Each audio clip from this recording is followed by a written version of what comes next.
Hi friends, ఇప్పుడు ఈ Vicks box లోపల 10 వాట్ యాంప్లిఫైయర్ రెడీ చేయబోతున్నాం.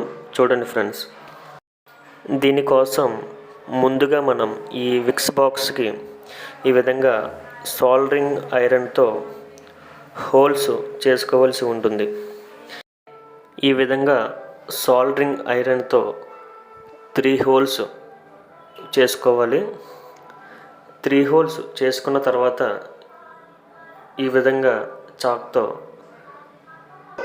నీట్గా కట్ చేసుకోవాల్సి ఉంటుంది. ఈ విధంగా 3 హోల్స్ కూడా చాక్తో నీట్గా కట్ చేసుకున్న తర్వాత ఇటువంటి స్టీరియో హెడ్ఫోన్ జాక్ ఒకటి అవసరం ఉంటుంది. నెక్స్ట్ సౌండ్ స్పీకర్ బాక్స్కి ఇటువంటి వైర్ 1 మీటర్ లేదా 1/2 మీటర్ తీసుకోవాల్సి ఉంటుంది. నెక్స్ట్ దగ్గరగా చేసుకున్నటువంటి ఈ 2 హోల్స్లో speaker box wire and headphone jack wire, ఈ 2 వైర్స్ కూడా ఇన్సర్ట్ చేయవలసి ఉంటుంది. ఇన్సర్ట్ చేసుకున్న తర్వాత ఈ విధంగా వైర్స్ బయటికి రాకుండా ఇలా సెట్ చేసుకోవాల్సి ఉంటుంది. నెక్స్ట్ ఇటువంటి ఛార్జింగ్ కేబుల్ ఒకటి ఈ విధంగా వేరే హోల్లో సెట్ చేసుకోవాలి. సెట్ చేసుకున్న తర్వాత బయటికి రాకుండా ఈ విధంగా ఫెవిక్విక్తో అన్ని హోల్స్ని కూడా టైట్ చేయాలి. ఈ విధంగా 3 హోల్స్లోంచి వైర్స్ బయటికి రాకుండా సెట్ చేసుకోవాలి. నెక్స్ట్ ఇటువంటి 10 వాట్ యాంప్లిఫైయర్ బోర్డు ఒకటి అవసరం ఉంటుంది. ఈ బోర్డ్స్ బయట ఎలక్ట్రానిక్స్ షాప్స్లో లేదా ఆన్లైన్లో అందుబాటులో ఉంటాయి. నెక్స్ట్ ఈ 5 వాల్ట్స్ అని రాసిన దగ్గర పవర్ ఇన్పుట్ చేయవలసి ఉంటుంది. పవర్ ఇన్పుట్ చేసిన వైపు LTR అని రాసిన దగ్గర హెడ్ఫోన్ జాక్ నుంచి వచ్చినటువంటి 3 వైర్స్ సోల్డరింగ్ చేయవలసి ఉంటుంది.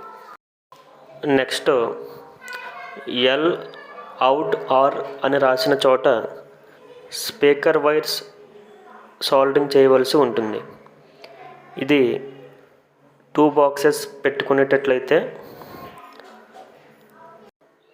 LR రెండిటికి కూడా కనెక్షన్స్ ఇవ్వవలసి ఉంటుంది.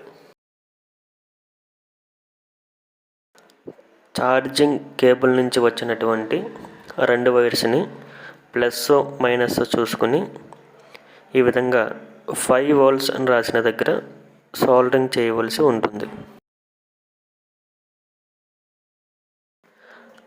మనం మోనో యాంప్లిఫైయర్ చేద్దాం అనుకుంటున్నాం కాబట్టి హెడ్ఫోన్ జాక్ నుంచి వచ్చినటువంటి లెఫ్ట్ రైట్ 2 ఇన్పుట్స్ని కూడా రైట్లోనే కనెక్షన్ ఇవ్వడం జరుగుతుంది. నెక్స్ట్ మనం మోనో యాంప్లిఫైయర్ మాత్రమే చేస్తున్నాం కాబట్టి LOUT-R అని రాసిన దగ్గర రైట్ ఛానల్ మాత్రమే తీసుకోవడం జరుగుతుంది. ఎందువల్లంటే మనం ఇన్పుట్ రైట్ ఛానల్లో మాత్రమే చేసాం.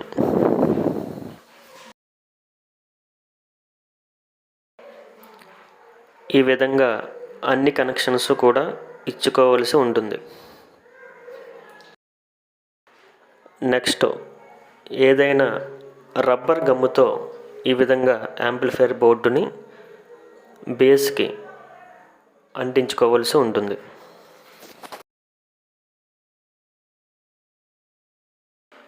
ఈ విధంగా సింపుల్ యాంప్లిఫైయర్ని విక్స్ బాక్స్లో మీకు మీరే స్వయంగా తయారు చేసుకోవచ్చు.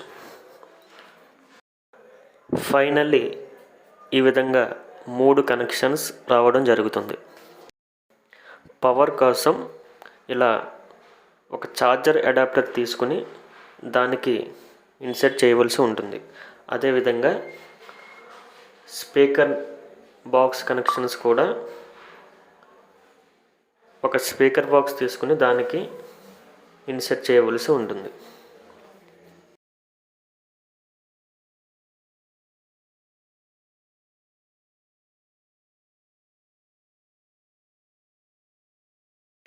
ఇప్పుడు ఫైనల్గా ఒకసారి ఎలా వర్క్ అవుతుందో టెస్ట్ చేసి చూడవచ్చు.